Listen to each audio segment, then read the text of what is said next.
হরে Krishna devotees. তো আজকে আবারও ভগবানের সেবার জন্য একটি নতুন রেসিপি নিয়ে চলে এসেছি।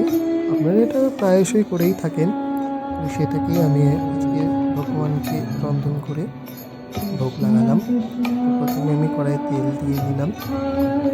এবার আমি আলুগুলোকে ভেজে নিচ্ছি, ভেজে তুলে নেব। এর ভিতর লবণ হলুদ দিয়ে দিলাম পরিমাণ মতো।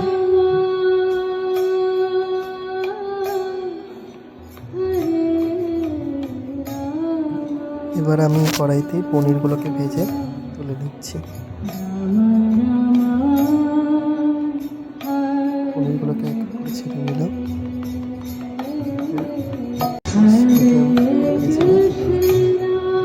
মনে রাখতাম মিডিয়াম করে ভাজতে হবে, কড়া করে ভাজলে পনিরের সফটনেস নষ্ট হয়ে যায়। এবার এতে তেজপাতা, শুকনো লঙ্কা, গোটা গরম মশলা, জিরে, কাঁচা লঙ্কা ফোড়ন দিয়ে এরপরে ক্যাপসিকাম আর টমেটো কুচি দিয়ে নেড়ে নিলাম। ভালো করে নেড়ে নিয়ে এর ভিতরে আমি মশলাটা দিয়েছি। মশলার ভিতর রয়েছে সামান্য পোস্ত, চার মগজ, আদা, একটু জিরের গুঁড়ো, একটু হলুদ গুঁড়ো আর লবণ দিয়ে আমি এটাকে কষিয়ে নিয়েছি। এরপরে আমি কাঁচা মটরশুঁটিকেই ছেড়ে দিলাম।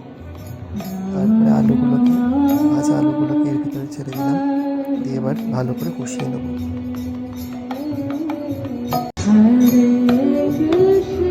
কষিয়ে নেওয়ার পরে এতে জল ঢেলে দেবো। সবসময় গরম জল ব্যবহার করবে রান্নার ক্ষেত্রে। এবার ফুটতে শুরু করবে, যেই ফুটতে শুরু করবে তারপরে আমি পনিরটাকে ছেড়ে দিয়েছি। আমি এখানে ব্যবহার করছি সানরাইজের মাস্টার্ড পাউডার এবং ক্যাচের কাশ্মীরি লাল মির্চ পাউডার। এটাকে এবার গামাখো করে নামিয়ে নিতে হবে আর ভোগ লাগান আর প্রসাদ পান। মহাপ্রসাদে গোবিন্দে প্রসাদ পাও আনন্দে, হরি বল।